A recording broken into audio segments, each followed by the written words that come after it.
بسم اللہ الرحمن الرحیم۔ السلام علیکم ورحمۃ اللہ وبرکاتہ۔ دوستو احباب، امید ہے کہ آپ خیریت سے ہوں گے۔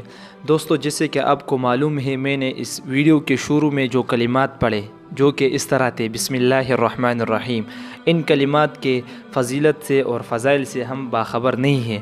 آج میں آپ کو ان کی فضیلت سے باخبر کرنا چاہتا ہوں۔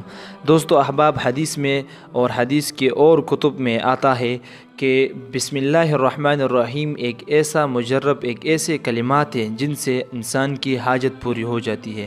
وہ اس طرح کہ بسم اللہ کو 12,000 دفعہ پورا کرنا ہے یا پڑھنا ہے۔ وہ اس طرح کہ جب 1,000 ہو جائے تو 2 رکعت کی نفل آپ نماز پڑھیں، پھر اس کے بعد اپنی دعا مانگو، پھر 1000 پھر پڑھو، اس کے بعد پھر 2 رکعت نفل پڑھے، پھر دعا مانگو، پھر 2 رکعت۔ اسی طرح ان بسم اللہ کی کلمات کو 12,000 مرتبہ پورے کرنے ہیں 12 رکعت نفل میں۔ انشاءاللہ آپ کی حاجت جلد ہی جلد پوری ہو جائے گی۔